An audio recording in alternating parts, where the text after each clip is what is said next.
Buenas tardes, jóvenes. Espero se encuentren bien. Vamos a empezar con la sesión del día de hoy y vamos a ver todo lo concerniente a lo que es costos productivos, como pueden ver acá en la pregunta, pero vamos a empezar con algunos saberes previos que puedan tener cada uno de ustedes. Así que la pregunta es, ¿qué son los costos productivos? Kalin, por favor. Creo que dicen espera que Kalin. Comenzamos acá para... Eh, no sé nada para poder trabajar. Bueno, en fin. A ver, Linda, adelante. Buenas tardes, profesor. Disculpe, bueno, por lo que yo entiendo, se puede decir que este es un valor monetario, se puede decir para poder adquirir un bien o servicio. Ya, ok, muchas gracias.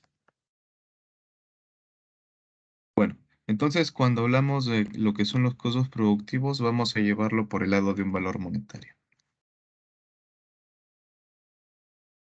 Aquí tenemos nuevamente un pensamiento y vamos a solicitar a uno de sus compañeros que lo lea y a otro que le pueda dar una interpretación. A ver, Alicia, dale una leída, por favor, a este pensamiento de Oscar Wilde y Maricielo interpreta. Adelante. Buenas tardes, profesor.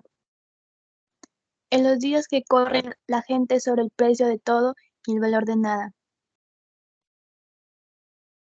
Gracias. Continúa, Maricielo.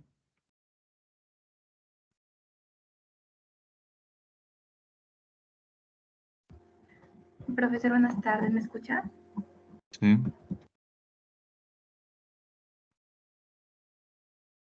Sí, sí, te escucho.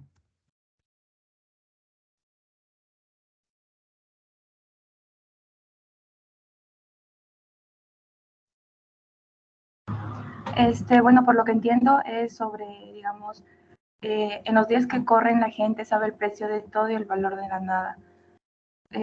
Cuando es el aumento de los productos, no sabría entenderlo muy bien, profesor, pero bueno, por lo que yo entiendo es por el aumento de productos, de las cosas que suben.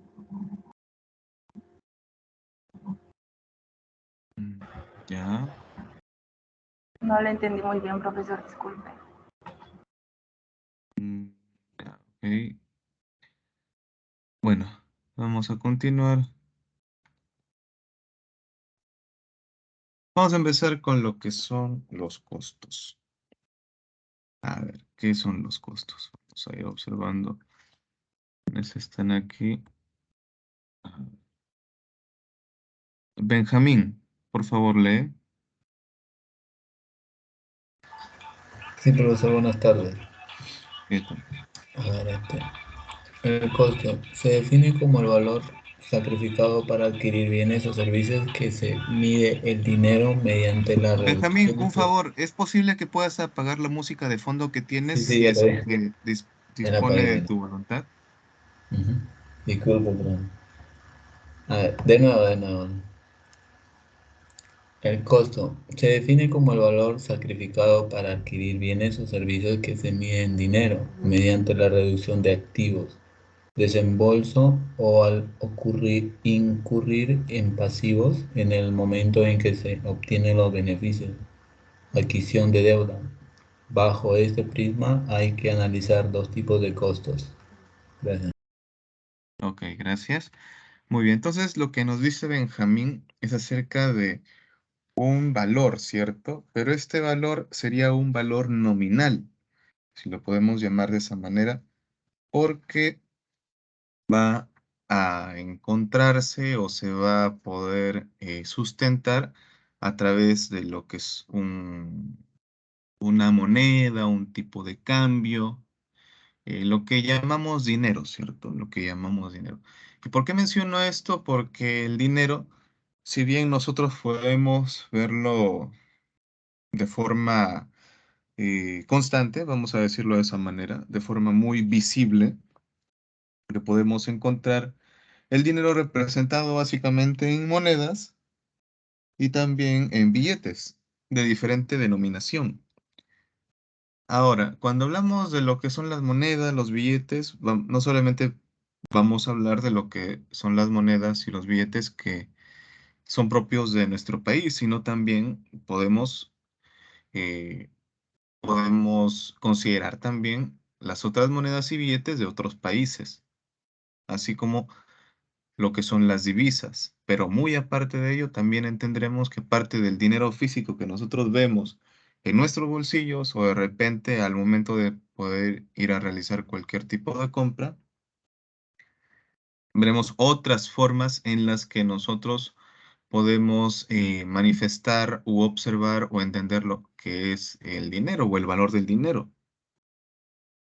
Porque no solamente lo vemos de una forma física, sino también lo podemos ver de una forma virtual, sobre todo en estos últimos tiempos, donde las transacciones económicas o financieras se realizan de maneras virtuales, o sea, trabajamos con dinero virtual, más o menos para poder entender ello.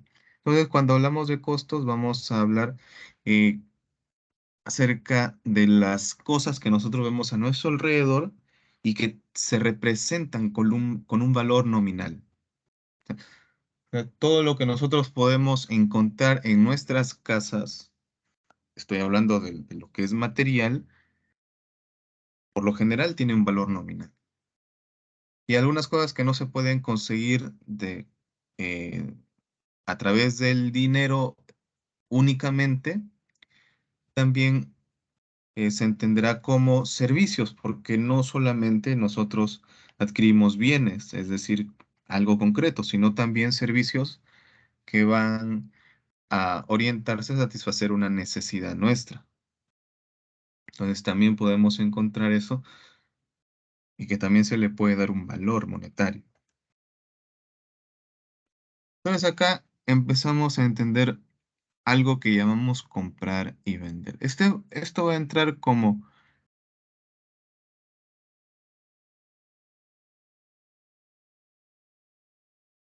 uno de los tipos básicos de costo. A ver, ¿a quién tenemos aquí? Fabiana, adelante.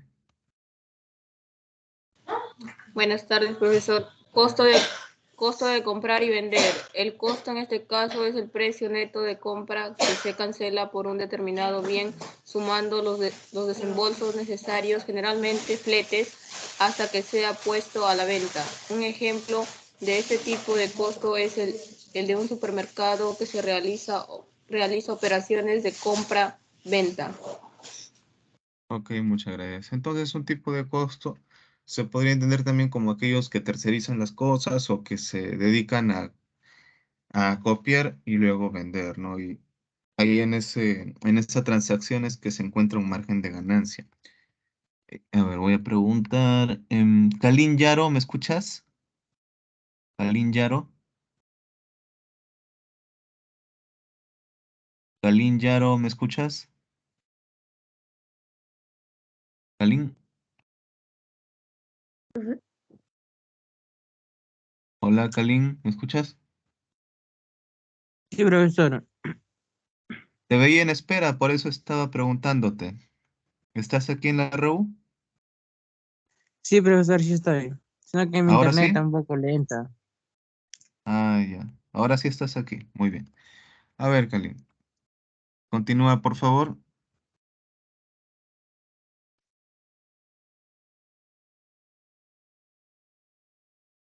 Kalin. Dígame. ¿Puedes leer, por favor? Ya, ok. Costos de fabricar.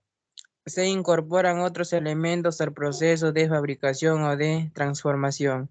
Aquí generalmente la materia prima se incorpora en un proceso adicional y se obtiene un producto diferente al que se había adquirido. Cada empresa al realizar sus propios productos posee entonces el costo de fabricación que se genera en el proceso productivo de un determinado producto. Ok, muchas gracias.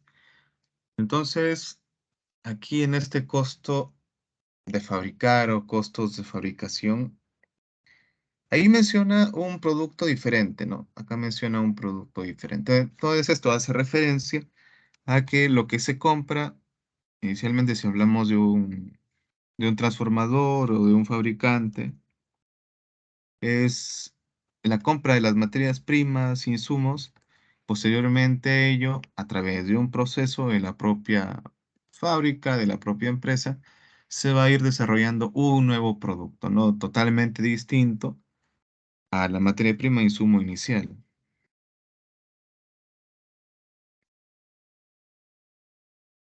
Entonces podemos saber lo que son los elementos del costo. Eduardo Polo, ¿puedes continuar?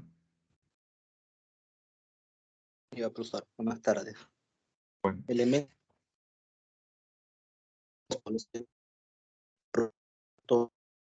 materiales, mano de obra y costos de fabricación. Esta clasificación suministra a la gerencia la información necesaria para la fijación de precio del producto. ¿Puedes leerlo otra vez, por favor? Se te escuchó un poco entrecortado. Está mal mi señal, profesor. Ya. Elemento del costo. Los elementos del costo de un producto o sus componentes son los materiales, mano de obra y costos indirectos de fabricación. Esta clasificación suministra a la gerencia la información necesaria para la medición del ingreso y la fijación de precio del producto. Excelente, muchas gracias. Muy bien, entonces cuando hablamos de los elementos del costo, vamos a ir enumerando también, pero cuando hablamos de elementos de costo vamos a referirnos a lo que son los elementos de costo de fabricación sobre todo. Porque aquí se va a dar la intervención de lo que menciona aquí, ¿no? De materiales, de mano de obra y otros costos indirectos.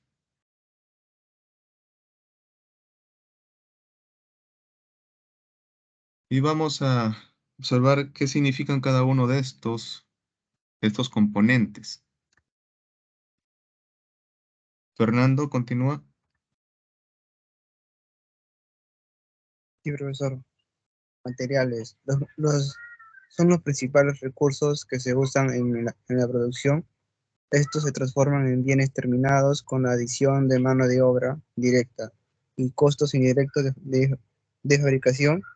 El costo de los materiales puede dividirse en materiales directos e indirectos de la siguiente manera. Gracias. Continúa. A ver, ¿qué dice esta señorita? Ah. Catherine Miranda. Continúa, por favor. Materiales directos son todos los que pueden identificarse en la fabricación de un producto terminado. Fácilmente se asocian y representan el principal costo de materiales en la elaboración del producto. Un ejemplo de material directo es la manera aserrada que se utiliza en la fabricación de una litera. Ok, gracias. Entonces, cuando hablamos de materiales directos, una de las formas como los podemos identificar es porque forman la parte mayoritaria de un producto. Y sobre todo es bastante visible. Cuando hablamos de que forma la parte mayoritaria es que es muy visible. Por eso es que también se menciona como materiales directos. Continuemos. Cristian Guevara. Sí, profesor. Continúa. Materiales indirectos son aquellos involucrados en la elaboración de un producto, pero no son materiales directos. Estos se incluyen como parte de los costos indirectos de fabricación. Un ejemplo es el pegamento usado para construir una litera. Gracias. Ok, gracias. Entonces, cuando hablamos de materiales indirectos, son aquellos que no necesariamente se visualizan, pero sin embargo, su presencia de ellos es importante porque van a brindar características importantes al producto. Y las características van a ser las visibles. las características. O más que visibles van a ser percibibles. Continuamos. Luz Saavedra. Sí, profesor, ahorita. Mano de obra. Es el esfuerzo físico-mental empleados en la fabricación de un producto. Los costos de mano de obra pueden dividirse en mano de obra directa y mano de obra indirecta, como sigue. Ok.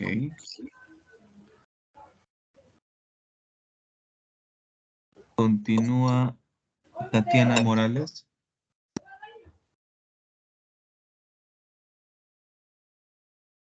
Tatiana Morales. La mano de obra directa es aquella directamente involucrada en la fabricación de un producto determinado que puede asociarse con este con facilidad y que representa un importante costo de mano de obra en la elaboración del producto. El trabajo de los operadores de una máquina en una empresa de manufactura se considera mano de obra directa o persona que pule la madera y ensambla la litera. Ya, muchas gracias. A ver, aquí vamos a hacer una pequeña diferencia con lo que va a ser la mano de obra indirecta, porque la mano de obra directa se entiende aquellas personas que van a entrar en contacto con lo que son los materiales directos e indirectos para poder elaborar, fabricar el producto final. Ahora vamos a ver lo que es la mano de obra indirecta. Nora Ponce. Sí, profesor. Mano de obra indirecta. Es aquella involucrada en la fabricación de un producto que no se considera mano de obra directa. La mano de obra indirecta se incluye como parte de los costos indirectos de fabricación. El trabajo de un supervisor de planta es un ejemplo de este tipo de mano de obra. Jefe de turno en la mueblería. Gracias. Gracias. Entonces, un ejemplo de mano de obra indirecta, de repente si hablamos de lo que es la agroindustria, podría ser un supervisor, podría ser un jefe de planta, podría ser un inspector. Ingeniero, buenas tardes. Buenas tardes. Disculpe, recién pude ingresar. Ah, ya, ok, Abigail. Mantente atenta. Ya, profesor. Ya. Continuamos. Kiara Paredes. Sí, profesor, buenas tardes. Costos indirectos de fabricación. Se utiliza para acumular los materiales indirectos, la mano de obra indirecta y los demás costos indirectos de fabricación que no pueden identificarse directamente en el producto final, con los productos específicos. Ejemplos de otros costos indirectos de fabricación son arrendamiento, energía y calefacción, depreciación del equipo de la fábrica. Gracias. Ok, gracias. Entonces aquí mencionan algunos ejemplos que es importante mencionar, como son el arrendamiento. Por ejemplo, el arrendamiento se puede entender como un alquiler de un espacio, de un área. El tema de energía, calefacción, se puede entender también como energía eléctrica también, se podría orientar. O también algunos servicios básicos, que puede ser también el agua, podría entenderse también el servicio de telefonía. Cuando hablamos de calefacción en ciertos lugares, también se entiende como el servicio de gas, parte de electricidad, también el gas, que también viene con recibito. Y la depreciación del equipo de la fábrica, ¿por qué se entiende de esta manera como depreciación? Porque cuando uno adquiere una máquina, un equipo, lo adquiere a un determinado precio. y se le da un tiempo de vida determinado también a esta máquina, a este equipo. Al cabo de tal tiempo, ya no, cuando se da un tema de balances, eh, balances económicos de la empresa, generalmente se coloca ahí la depreciación del equipo. Cada año cuánto se va depreciando. Al cabo de que, después de que pasa ese tiempo de vida útil, ya no se reporta ya más depreciación del equipo, porque es como si no existiera. A pesar de que pueda funcionar, ya no funciona a un 100%. Generalmente, cuando se da este tipo de situaciones es que el equipo, la máquina pierde valor y eso es lo que también eh, se puede reportar. Y obviamente ya no va a rendir igual por el uso o también incluso hay máquinas y equipos que sin usarse se deprecian. ¿Por qué? Porque también los materiales con los que están hechos atraviesan un proceso, muchos de ellos, de corrosión, de deterioro, ya sea por el mismo ambiente, ya sea por el oxígeno, la humedad, entonces también se va depreciando, se use o no se use. Aquí tenemos un esquema de cómo clasificar algunos costos. Cuando mencionamos lo que son materiales directos, mano de obra directa, lo que son los otros costos indirectos de fabricación y los costos totales de producción. Entonces, cuando hablamos de materiales directos, generalmente es la parte mayoritaria, ¿no? La parte más visible, la parte más trabajable, o también se podría entender como aquello que se va transformando.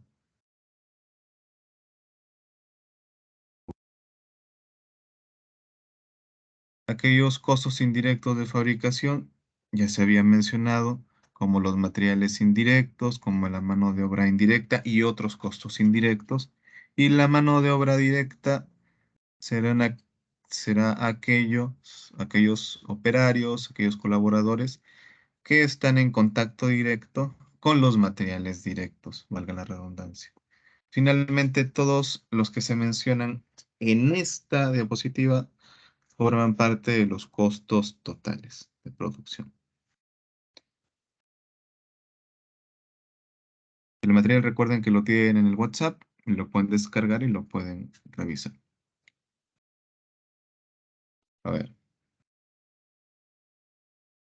Tipos de costos. Aparte de los costos básicos que ya hemos visto, vamos a ver otros tipos de costos más, que van a ir unidos más a una relación con. Entonces, aquí como primero tenemos relación con la producción.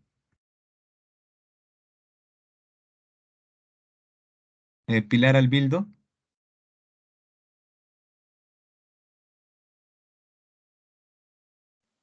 Sí, profesor, dígame. Lee, por favor.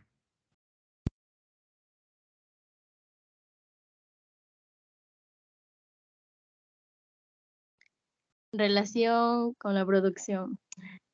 Los costos pueden clasificarse de acuerdo a la relación con la producción. Esta clasificación está estrechamente relacionada con los elementos del costo de un producto y con los principales objetivos de la planeación y el control. Las dos categorías con base en su relación con la producción son los costos primos y los costos de conversión. Gracias, profesor. Gracias, muy bien. Entonces, estos a su vez también se desdoblan en dos costos.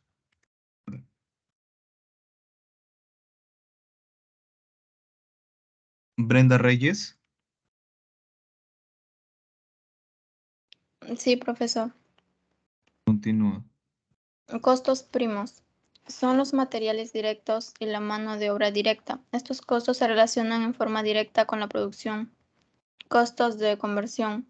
Son los relacionados con la transformación de los materiales directos en productos terminados. Los costos de conversión son la mano de obra directa y los costos indirectos de fabricación. Gracias. Muchas gracias. Entonces, recordemos, los costos primos son los costos de materiales directos y mano de obra directa. Los costos de conversión son los de la mano de obra directa y los costos indirectos de fabricación. Entonces, cada uno de ellos agarra dos tipos, ¿no? De los dos tipos que ya habíamos visto anteriormente. Seguimos con otro tipo de costo. Karen Reyes. Sí, profesor, buenas tardes. Relación con el volumen. Los costos varían de acuerdo con los cambios en el volumen de producción. Comprender su comportamiento es vital en casi todos los aspectos de costeo de productos, evaluación de desempeño y toma de decisiones gerenciales. Los costos con respecto al volumen se clasifican como variables, fijos y mixtos. Gracias, profesor. Gracias. A ver, esto nos trae a memoria lo que habíamos revisado algunas clases atrás acerca del tipo de costo, pero lo habíamos visto en lo que era tamaño de planta, si mal no recuerdo. Entonces, ahí también habíamos visto lo que era el punto de equilibrio, que también lo vamos a retomar un poco el día de hoy. Habíamos visto lo que son los variables y los fijos, pero también hay costos mixtos. Entonces, ¿qué significa esto?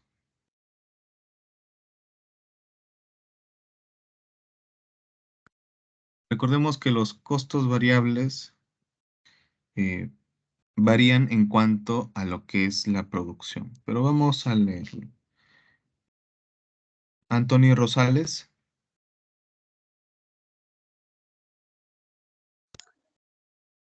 Costos variables son aquellos en los que cambia en proporción directa a los cambios en el volumen. Producción dentro del rango relevante en tanto el costo unitario permanece constante. Ok, gracias. Entonces, cuando hablamos de cantidad, vamos a hablar de volumen, ¿no? A veces cuando hablamos de volumen, se podría entender como una magnitud para los líquidos, ¿no? Pero en este caso, cuando hablamos de volumen de producción o cantidad de productos fabricados o elaborados.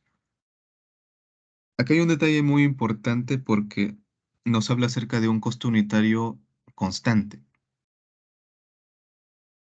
¿Y por qué razón? Porque el costo unitario se va a mantener constante porque ya este costo variable va a ir aumentando conforme a la producción.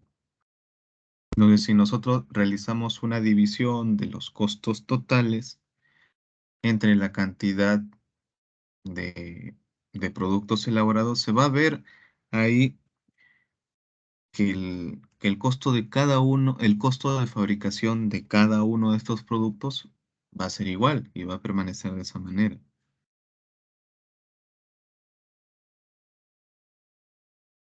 Ahora en contraste, los costos fijos.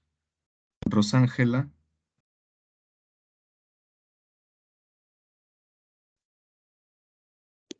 Sí, profesor, ¿me puede escuchar? Mi línea está un poco lenta, pero costos fijos le voy a leer. Costos fijos son aquellos en los que el costo fijo total permanece constante dentro de un rango relevante de producción, mientras el costo fijo por unidad varía con la producción. Ya, profesor. Ok, gracias.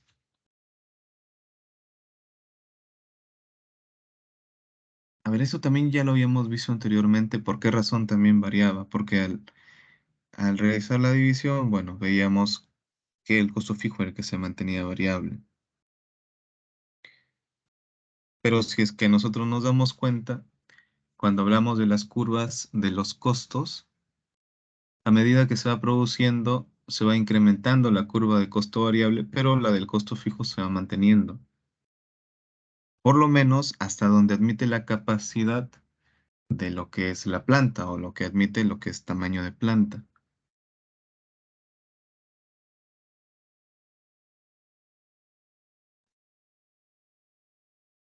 A ver. Abigail, continúa. Sí, profesor. Costos mixtos. Estos costos tienen la característica de fijos y variables. A lo largo de varios rangos relevantes de operación existen dos tipos de costos mixtos: costos semivariables y costos escalonados. Ok, muchas gracias.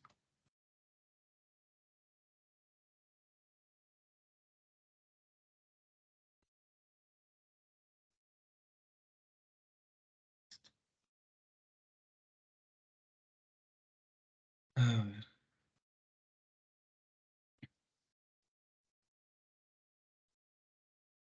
Cuando hablamos de los costos semivariables, vamos a hablar que existe una parte de estos costos que son fijos y otra parte que son variables. Por ejemplo, cuando nosotros recibimos nuestro recibo de luz o recibo de agua, y si no lo han visto, chicos, les aconsejo que lo puedan ver. Van a observar que hay costos, por ejemplo, por alcantarillado y otros costos, o también costos por instalación y otros costos, otros derechos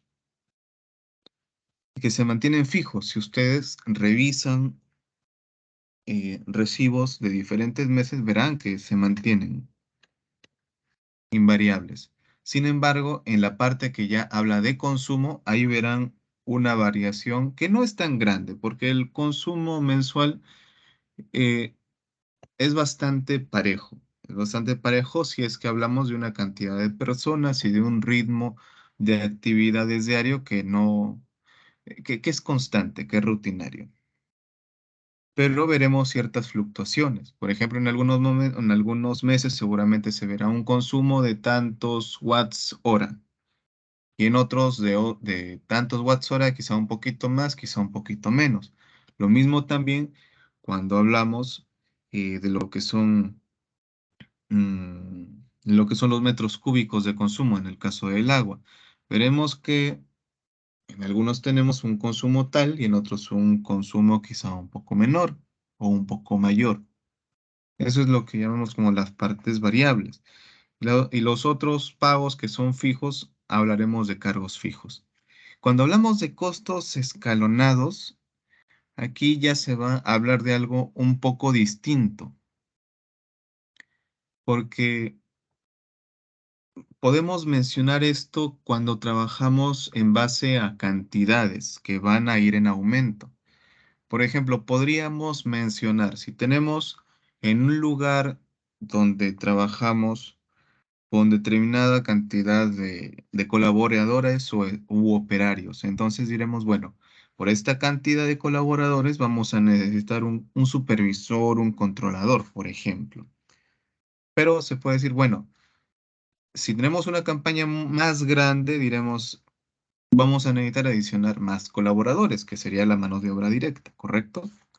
Entonces, pero nuestro supervisor actual no se va a abastecer para ver a todos ellos. Entonces, tendremos que contratar a otro supervisor. Entonces, esta contratación ya incrementa. Asimismo, si nosotros tenemos más y más producción, posiblemente vamos a tener que contratar a más colaboradores y muy posiblemente también se termine contratando uno o más supervisores adicionalmente, lo que va a generar un aumento posterior de lo que va a ser la mano de obra directa, pero también la mano de obra indirecta. Entonces, aquí podemos hablar de costos escalonados porque van a ir subiendo, van a ir escalando los costos, o sea, van a ir en aumento. De todas maneras, esto, como indica abajo en el asterisco, revisar página 5 del manual de costos, también les voy a enviar ese material que es bastante ilustrativo, por decirlo así, porque hay bastante texto, por lo menos acá se puede ver un poco más didáctico, en el otro es como una pequeña revista, pero igual se los voy a enviar para que puedan leerlo con detenimiento, si así lo consideran. Continuamos. Entonces también Cuando hablamos de la capacidad para asociar los costos, de acuerdo al grado de intervención en los procesos de fabricación, se van a distinguir a su vez dos tipos de costos. Entonces vamos a ver más tipos de costos. ¿Y cuáles son ellos? Bueno.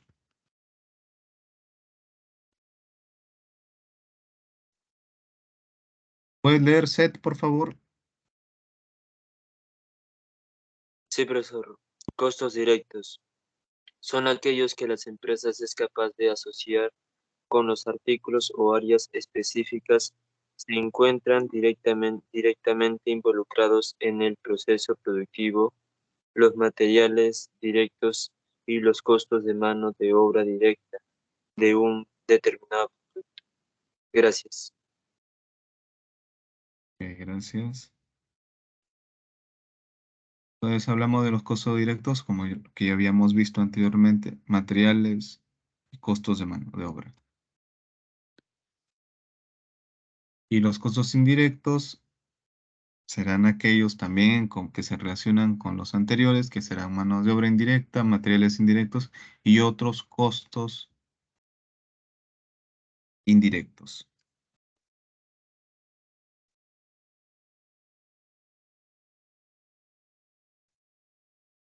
Continúa, por favor, Silvia Horna.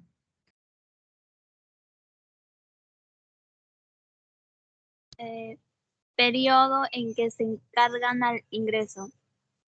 También pueden clasificarse sobre la base de cuando se cargan contra los ingresos. Las dos categorías usadas son el periodo.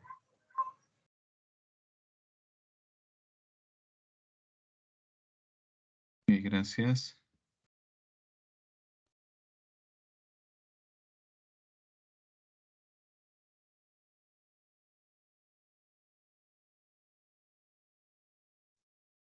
Continúa Alberto Tábara.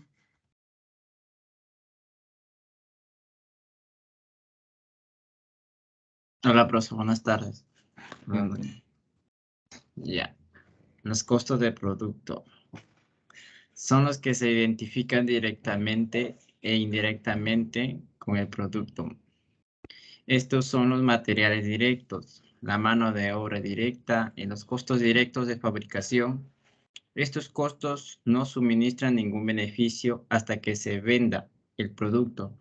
Por consiguiente, se inventarían hasta la terminación del producto. Cuando se venden los productos, sus costos totales se registran como gasto, denominando costo de los bienes vendidos, costo de venta. Gracias, profesor. Gracias. A ver, aquí hay una palabra que hay que recordar y no confundir. Cuando hablamos de inventarían, no hablamos de que van a inventarse los costos o que van a inventarse, se van a imaginar las cantidades, sino cuando se habla de inventarían, quiere decir que se van a almacenar y se va a colocar cuántos de estos productos tenemos. Eso es inventariar. Por eso es inventarían, para no confundirles, por favor, jóvenes. Entonces, estos van a posteriormente ser registrados cuando se vendan, como lo mencioné aquí. Por eso se denominarán cuando se vendan bienes vendidos.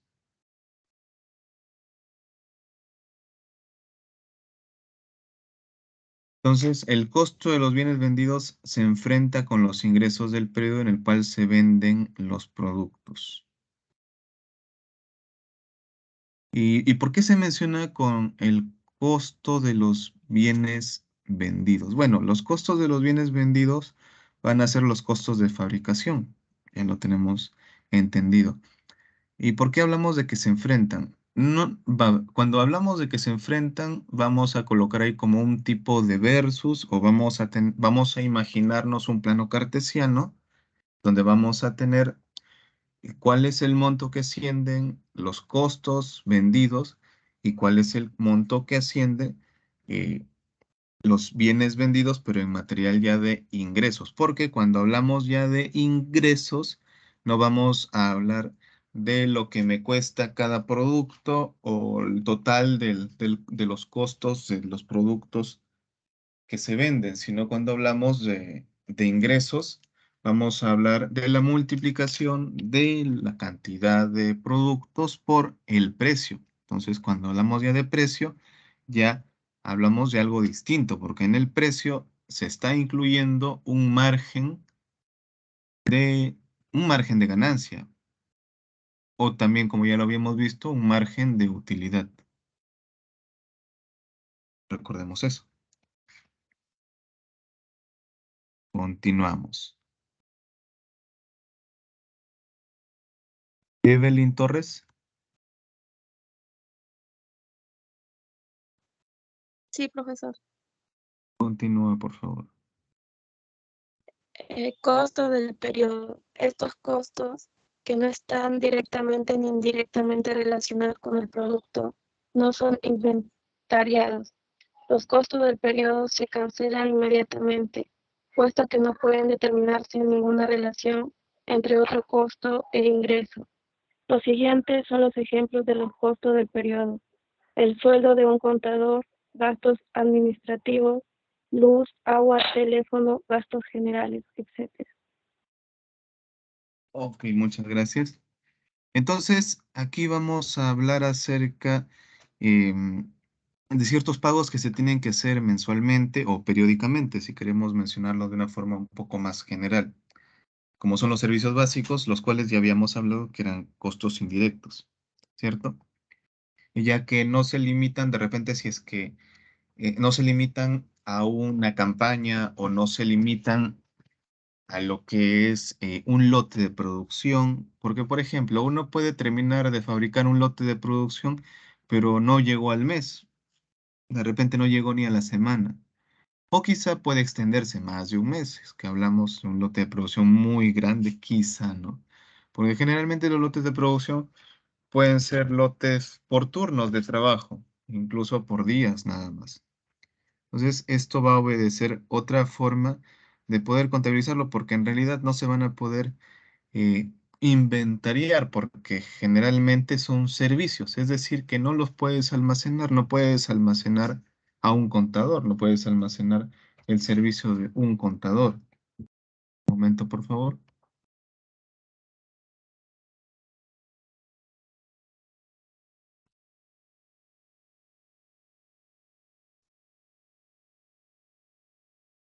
Entonces, tampoco uno puede inventariar el precio, el recibo de luz, o el recibo de agua, o el recibo de teléfono. Sí se pueden, ¿cómo se puede decir? Se puede considerar, se puede proyectar los gastos, eso sí, pero inventariarlos difícilmente, porque generalmente lo que se inventaría son bienes, por lo general son bienes, materiales concretos. Aquí vamos a observar un esquema de lo que es la relación de los diferentes tipos de costos que podemos encontrar y las relaciones también que ya habíamos visto.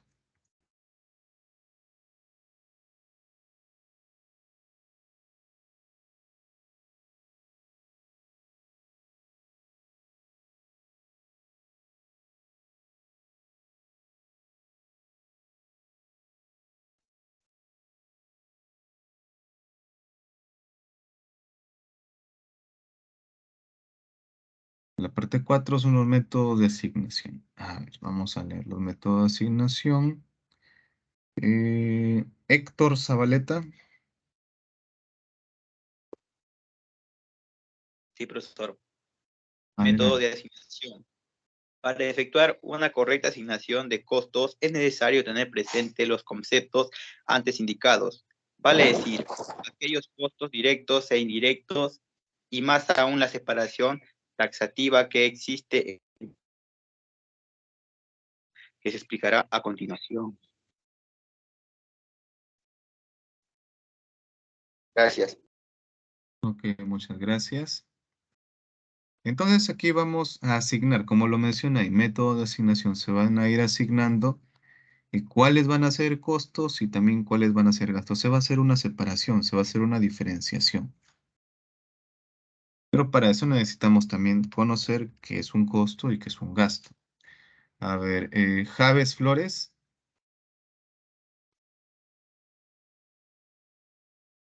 Javes Flores, ¿puedes continuar?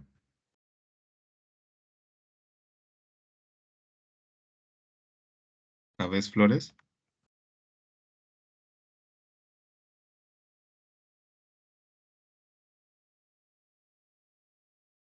Jeremis Rojas.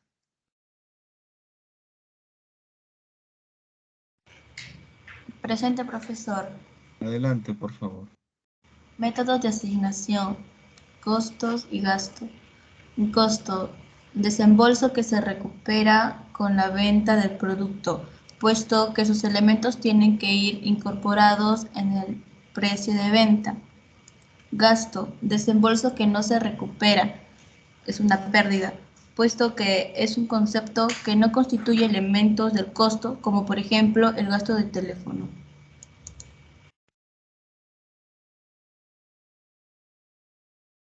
Ok, gracias.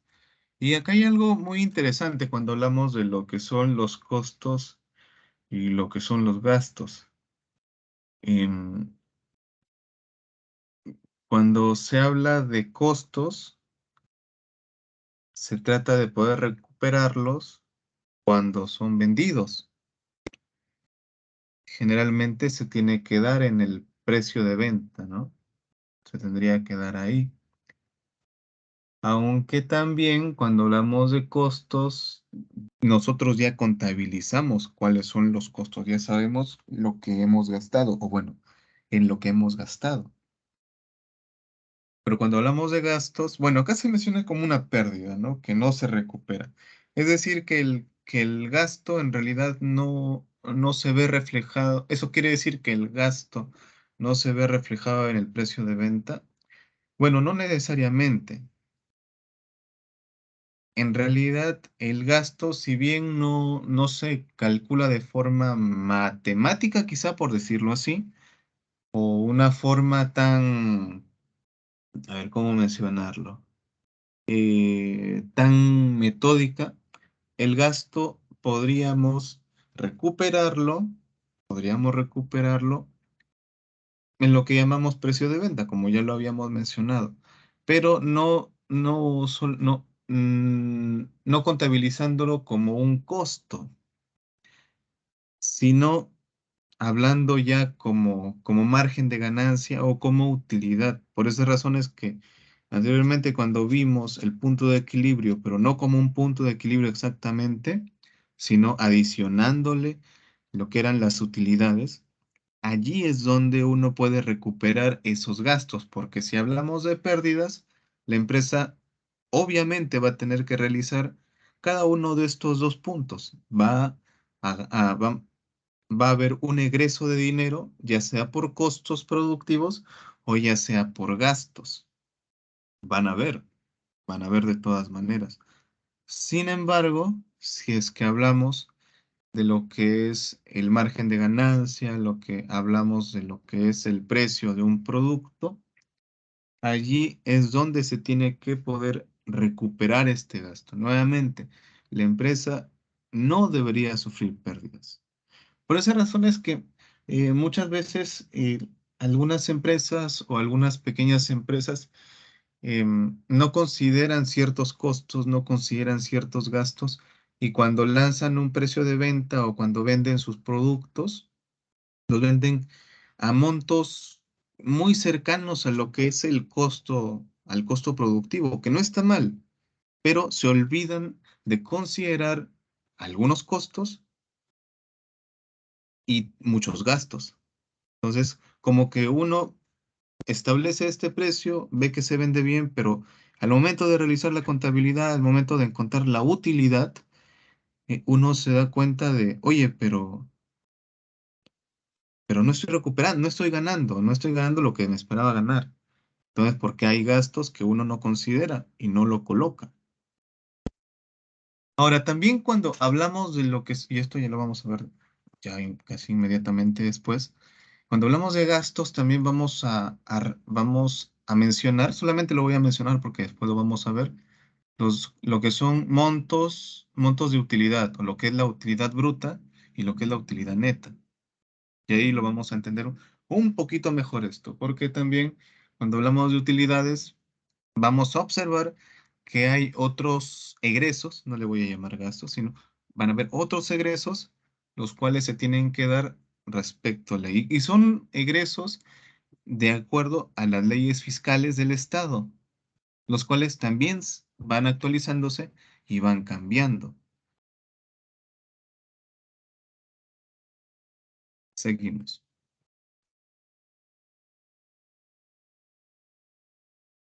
A ver, Flores Capa. Flores Capa, ¿me escuchas?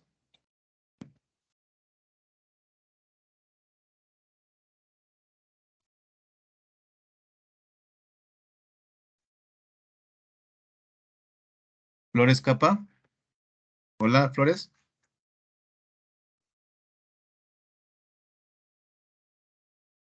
Flores Capa. Bueno. ¿Qué más tenemos acá?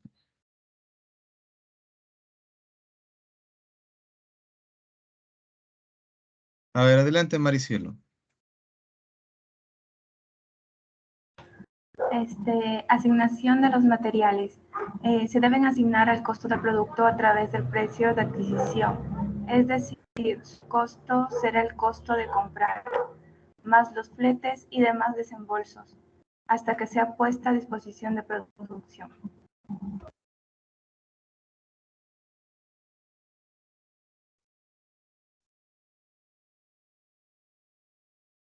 Ok, gracias.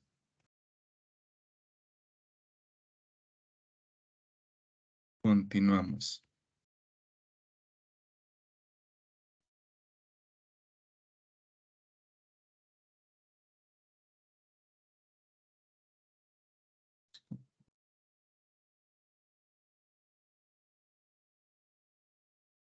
A ver, Alicia. Hola, Alicia. Sí, profesor. Adelante. Asignación de la mano de obra. La mano de obra se debe asignar por medio de la hora hombre, que se calculará del total pagado a cada persona de producción dividido por las horas trabajadas en el mes. Este resultado nos otorga el valor hora de trabajo por trabajador. Luego, el total de tiempo empleado en la fabricación se multiplicará por el valor hora y se tendrá el costo por mano de obra. Este elemento cobra gran relevación cuando se procede a cotizar un producto que signifique un gran periodo de trabajo. Ok, muchas gracias.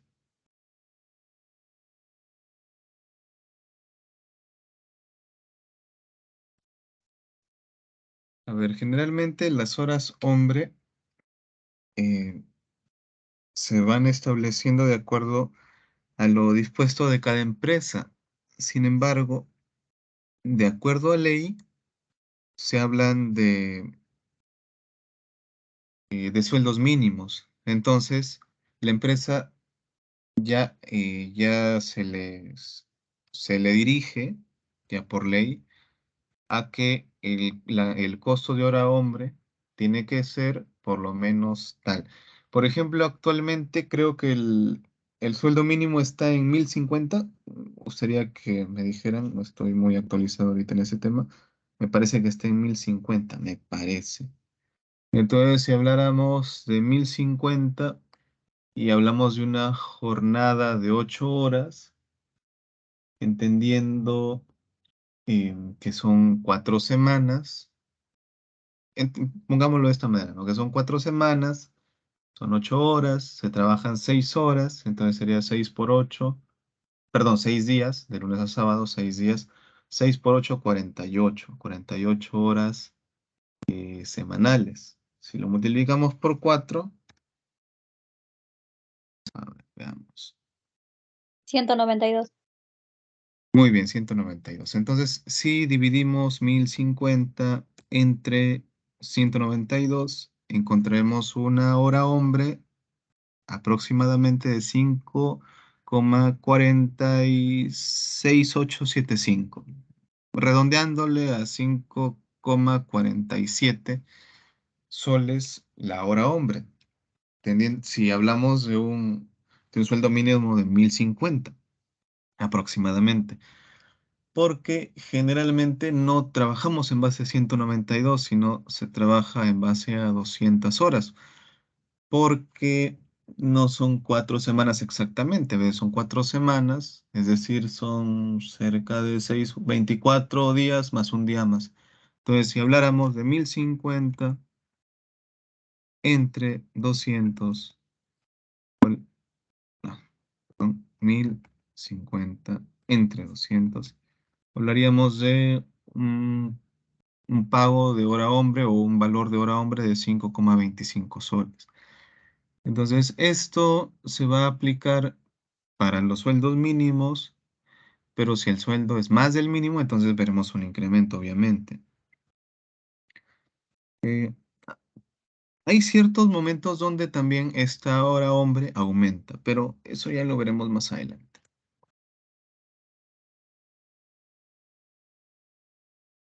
Sigamos.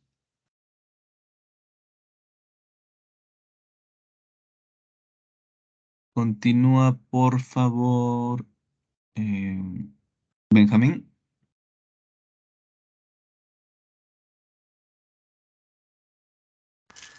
Sí, profesor. Asignación de los costos indirectos. Estos resultan de difícil calificación, puesto que su consumo no es verdaderamente certero, pero se seguirá el mismo criterio de la mano de obra. Por lo tanto, su asignación será por medio de la hora de trabajo o consumo. Así se determinará el valor por hora máquina y valor por hora de energía arriendos. Gracias. Ok, muchas gracias. Entonces, cuando hablamos de lo que es el valor por hora máquina, vamos a hablar del valor de la hora de uso de la máquina. Entonces ya no vamos a hablar de la mano de obra de la persona, ¿no? Del operario, del colaborador, sino ahora va a ser cuánto nos cuesta poner en marcha una hora determinada máquina, determinado equipo. Entonces acá también en la parte inferior izquierda se puede observar, revisar a páginas 8, 9 y 10. Entonces ustedes como ya tienen ahí el documento lo pueden revisar. Acá podemos ver un esquema de cómo se realiza una asignación a grandes rasgos. Entonces, aquí se habla de ingresos por ventas, ¿no? En primer lugar, ingresos por venta. Entonces, cuando hablamos de ingresos por venta, sería el precio por la cantidad de productos. ¿Y qué nos dice aquí la cota en la mano derecha? Nos dice que las ventas deben soportar los costos, lo que nosotros calculamos. Luego de ello, esos son los ingresos nada más, ¿no? Pero debemos ir restando de los costos, porque no todo es ganancia, ¿no? Porque también se realizan costos. Sale dinero de la empresa, sale dinero del bolsillo. Entonces, al realizar esta resta, encontramos un margen bruto. Ese sería el margen de ganancia. Bueno, aquí vemos que el margen bruto de ganancia es bastante grande, ¿no? Entonces, ¿qué nos dice la cota de la derecha? El margen debe soportar los gastos. Por eso les mencionaba, ¿no? Que las ganancias deben soportar los gastos como el precio o los ingresos deben soportar los costos, lo que se contabiliza. ¿Y quién brinda el margen bruto de ganancia? Bueno, la empresa, ¿no? De acuerdo a la experiencia o de acuerdo a ciertos criterios. O incluso también se puede determinar el margen de ganancia de acuerdo a las leyes de la oferta y la demanda. Recordemos que en el mercado ya existen productos. Entonces, si nosotros nos vamos a sumar con un producto que va a ser muy similar a los productos que se encuentren en el mercado, si nosotros queremos venderlo a más precio, vamos a tener que brindar ciertos beneficios al cliente para que pueda venderse ese precio. Porque si encuentra un precio que es exactamente igual, perdón, si encuentra un producto que es exactamente igual a otro producto, lo más probable es que me vaya a comprar el producto que está más cómodo. Sobre todo ahorita que las cosas suben tanto, sería bastante sensato, ¿no creen? Sigamos. Entonces, de ahí se realiza toda una resta, ¿no? De los gastos, de todos los gastos de venta, financieros, administrativos, y al final me queda un resultado bruto, ¿no? Un resultado bruto que generalmente se conoce como, se conoce como una utilidad bruta. Acá no lo menciona, pero se conoce como utilidad bruta. Entonces, si le restamos esta utilidad bruta, los impuestos, que no siempre es el 15%, sino varía bastante con el volumen, con los ingresos que uno pueda obtener, varía bastante. Después de los impuestos, recién encontraremos la utilidad neta. Resultado neto, bueno, utilidad neta, lo vamos a relacionar así, utilidad neta. Y eso es lo que verdaderamente ingresa a la empresa. La utilidad neta es lo que verdaderamente ingresa a la empresa. ¿Qué nos dice? Si las dos condiciones no se dan, la empresa origina pérdidas. Claro, eso es lo que les estaba mencionando, porque la empresa no debe generar pérdidas. No las debe generar por ningún motivo, no debería.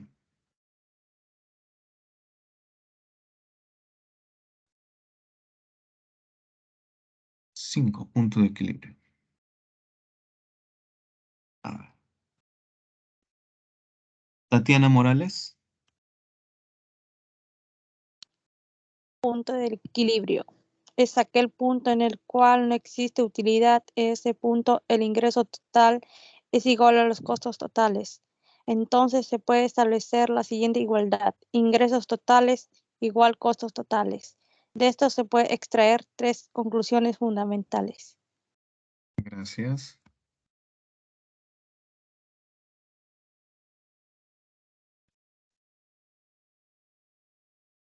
Kiara Paredes. Sí, profesor. Disculpe, profesor, mi internet está un poco lento. Punto de equilibrio. Si un periodo de tiempo se han tenido ingresos por 1.500 y los...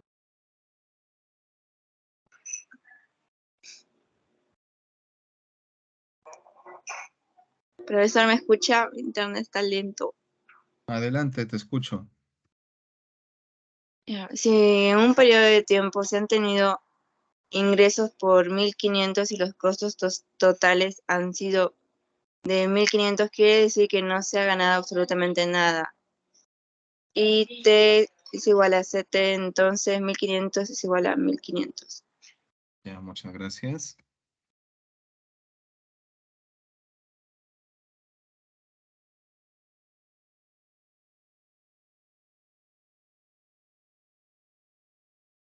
Eduardo Polo. Sí, profesor, bueno, el punto de equilibrio. B, ahora, si los ingresos siguen siendo de 1.500 soles y los costos alcanzaron a 500 soles, quiere decir que la empresa ha ganado 1.000 soles. Entonces, estos 1.000 soles corresponde a la ganancia. Gracias.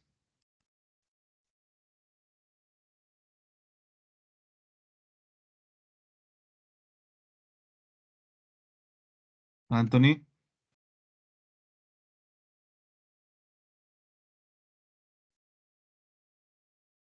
Anthony.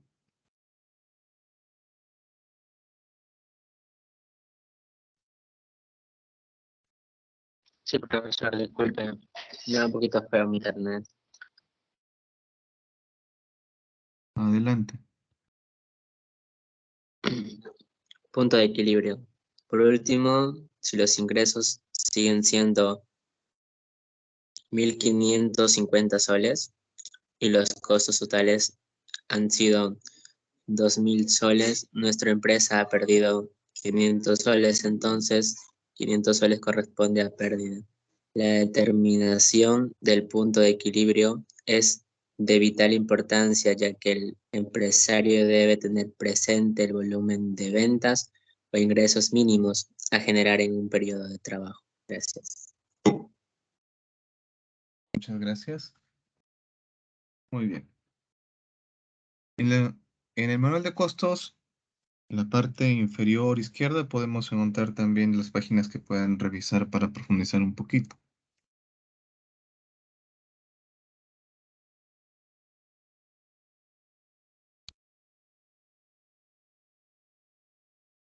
Continúa Luz Saavedra.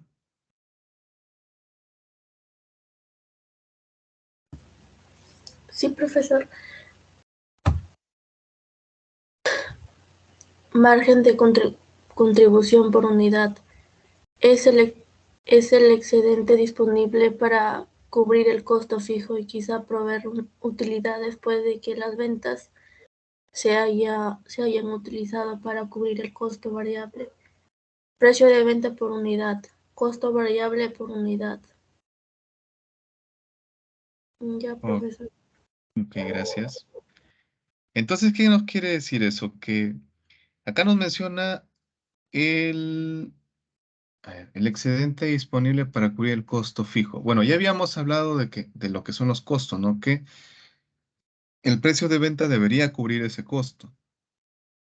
Y nos menciona aquí que este excedente, que es el margen de contribución, quizá podría proveer utilidad. Y recordemos que la utilidad existen dos tipos, ¿no? Utilidad bruta, utilidad neta.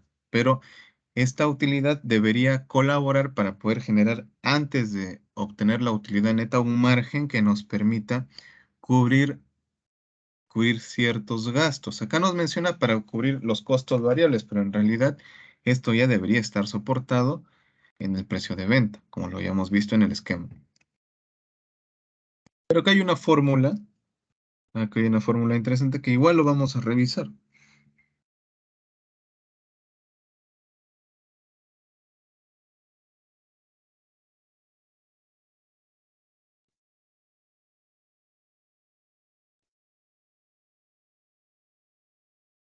Y, a ver, no está Ana. A ver, Silvia Horna.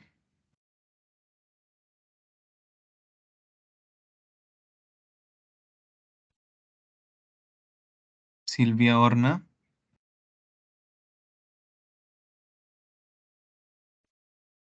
Silvia.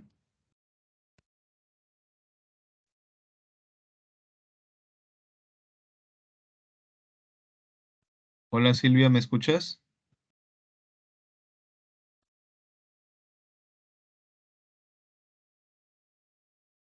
A ver, ¿quién es? Adelante, Karen. Ya, profesor. Ajustes por impuestos sobre la renta. Es sencillo incluir los impuestos sobre la renta en el análisis. La tasa de impuestos sobre la renta constituye un porcentaje determinado de la unidad antes de impuesto. Las fórmulas para el análisis de costo, volumen, utilidad presentadas anteriormente pueden modificarse para incluir los impuestos sobre la renta como sigue. Gracias, profesor.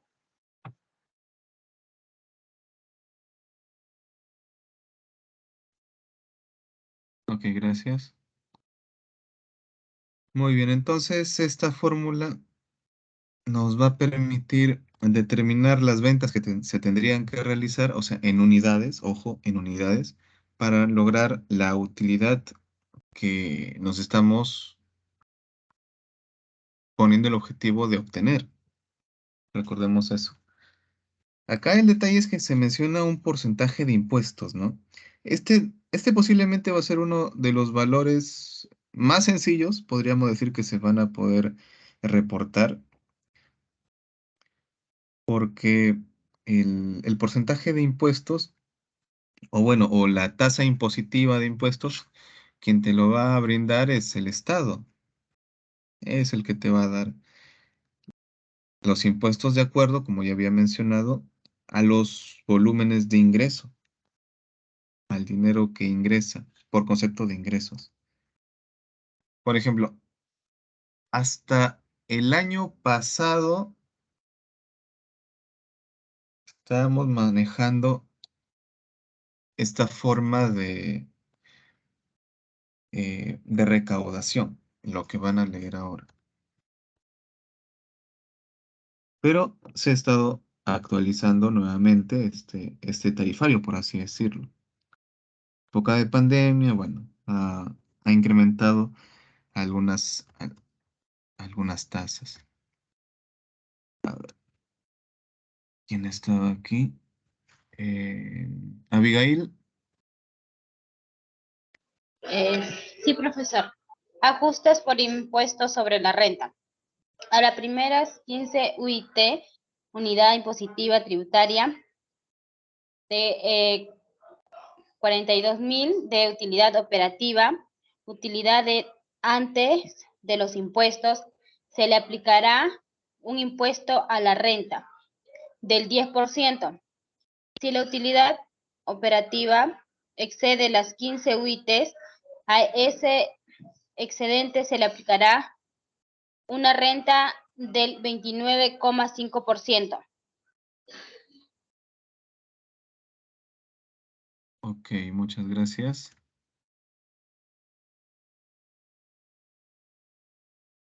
A ver, entonces, ¿qué podemos explicar de acuerdo a ello? Nos menciona que son 15 UITs, ¿no? La UIT aquí representa un monto de dinero, 4.200. Ahora, se menciona que a las primeras 15 UITs, es decir, a los primeros, si multiplicamos 15 por 4.200, ¿cuánto obtendríamos?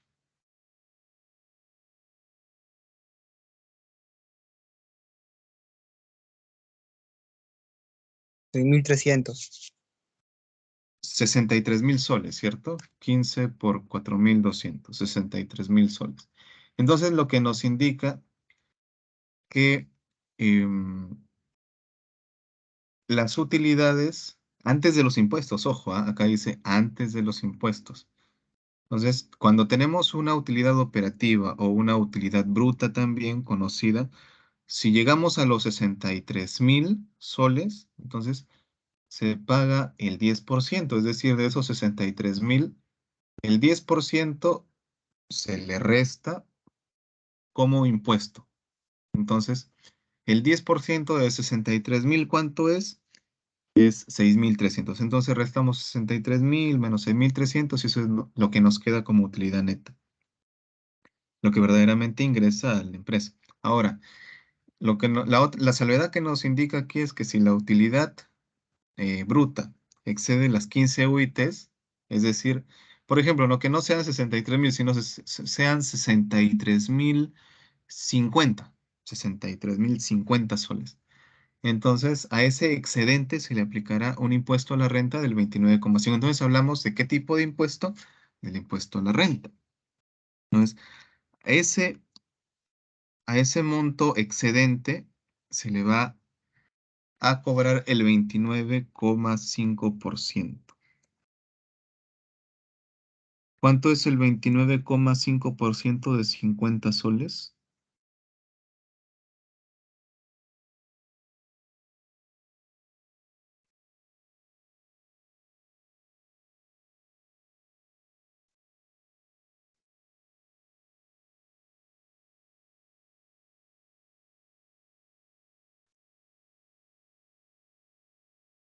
Tendríamos que multiplicar 50 por 0,295.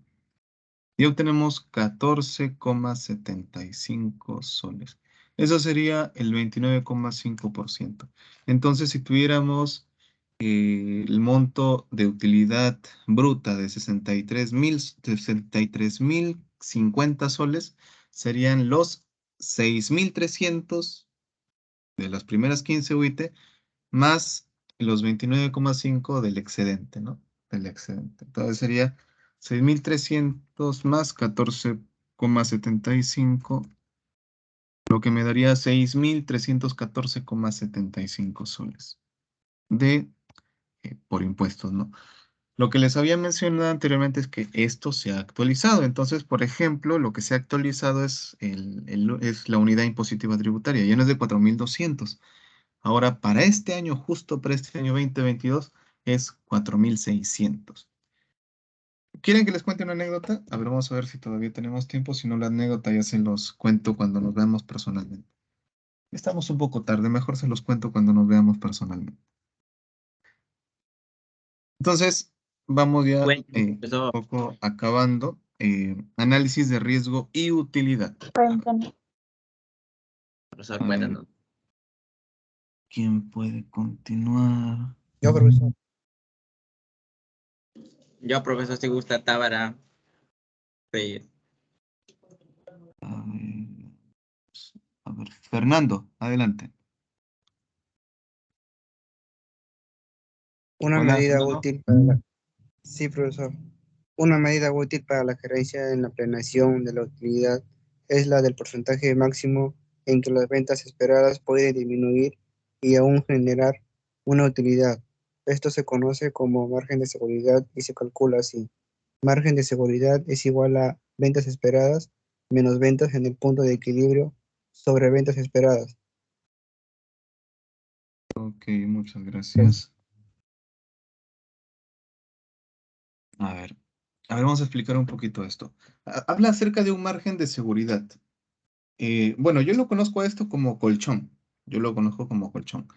Por ejemplo, cuando uno realiza un proyecto empresarial generalmente orientado a obtención de ganancias, siempre debería ver tres tipos de proyecciones. Plantearse una proyección positiva, una proyección normal, estándar, y una proyección negativa.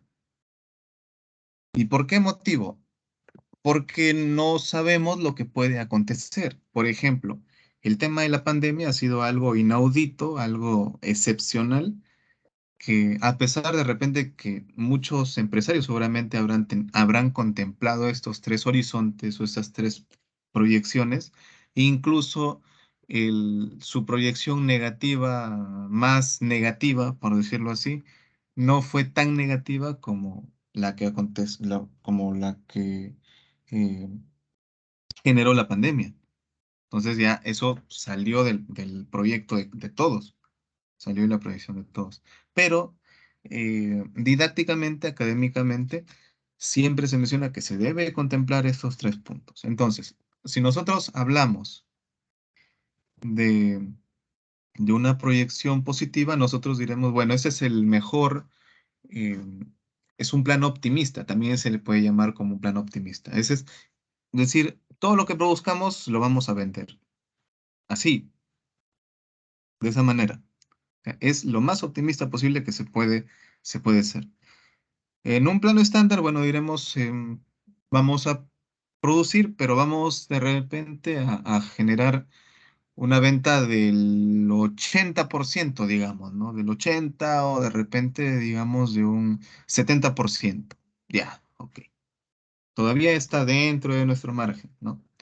Pero si hablamos de repente de una proyección negativa, diremos, bueno, solamente vamos a vender el 60% o el 50%, siendo lo más negativo posible, ¿no? Siendo lo más negativo posible, porque si somos más negativos, entonces diremos, bueno, ¿para qué creamos la empresa, no? Si vamos a ir a pérdida. Recordemos que la parte negativa no quiere decir que siempre se vaya a pérdida. De todas maneras, tiene que haber un margen de ganancia, es decir. Entonces, conociendo eso, ahora sí vemos lo que son ventas esperadas. Entonces, cuando hablamos de ventas esperadas, hablamos de ventas esperadas, es lo que uno se proyecta a vender. Es decir, yo espero vender tanto, yo espero poder vender tanta cantidad de producto. Es decir, si yo produzco 1000, por lo menos espero vender 800. Espero vender 800. ¿Y por qué acá me habla de ventas en el punto de equilibrio? A ver, por ejemplo, ¿no? Si yo le pongo un precio a mi producto, ¿no? Entonces yo digo, a ver, en base a este precio, en base a mi costo unitario, en base a la cantidad que pienso vender, a ver, hago mis cálculos, saco que mi punto de equilibrio es de 600. Entonces, si yo vendo 600, no pierdo ni gano, pero todo el tiempo que pasé, entonces tampoco es rentable eso. Pero por lo menos me da cierto colchón. Si yo espero vender 800, pero mi punto de equilibrio me dice 600, entonces ya tengo un margen. Caso contrario sería que lo que yo espere fuera recontra negativo, fuera por ejemplo de 500 y mi punto de equilibrio es 600, entonces ¿por qué voy a procesar ese producto? ¿Por qué lo voy a producir? Si voy a ver que me da en negativo. Entonces, ¿Cuál es el propósito de este margen de seguridad? El poder tener la seguridad de que voy a tener un colchón que además de poder recuperar lo que invierto, tener un monto, un dinero, un ingreso que me permita poder realizar una reinversión posterior. Por eso es que hablo acá de un margen de seguridad.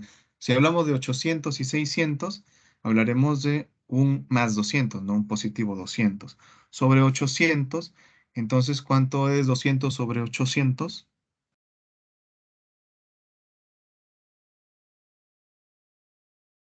¿Cuánto es 200 entre 800?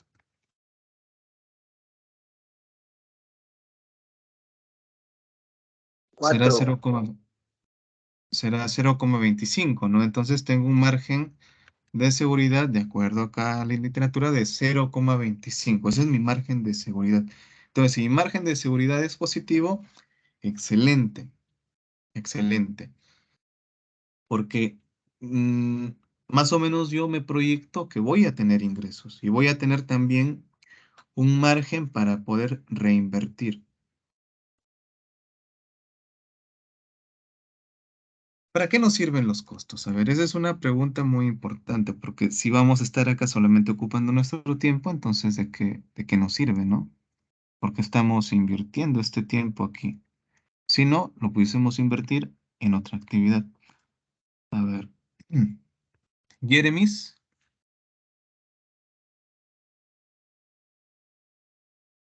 Jeremis, ¿está? Sí, profesor. Adelante, Jeremis. ¿Para qué nos sirven los costos? Es importante tener presente que los costos unitarios de los distintos productos, ya sean fabricados o no, representan solo un parámetro de referencia para la toma de decisiones, sobre todo en los precios de venta y políticas de descuentos. La determinación de un costo de fabricación debe permitir al empresario, entre otras cosas, lo siguiente. Listo, gracias, Jeremis.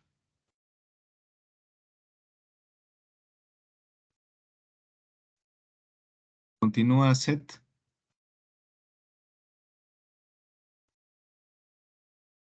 Profesor. Continúa. Sí. ¿Para qué nos sirve fijar los costos? Fijar con certeza precios precisos de venta, precios de venta, conocer su margen de comercialización, saber cuánto está destinado a financiar los gastos que no son costos, establecer una adecuada política de control.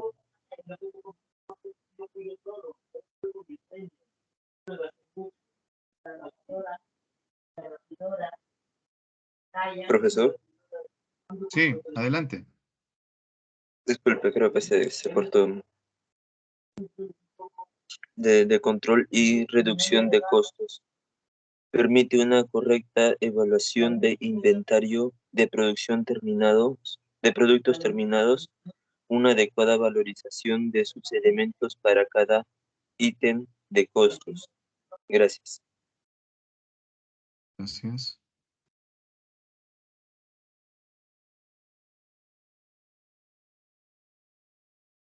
Bueno, entonces aquí vamos llegando a la parte final. Gracias, jóvenes. Esto era lo que les quería compartir el día de hoy. Bueno. Buenas noches, profesor. Cuídese. Profesor, Todavía, cuídese. esperen, todavía no me estoy despidiendo. Era lo que les quería mostrar, pero todavía vamos a conversar un poquito más. Allá, profesor, normal.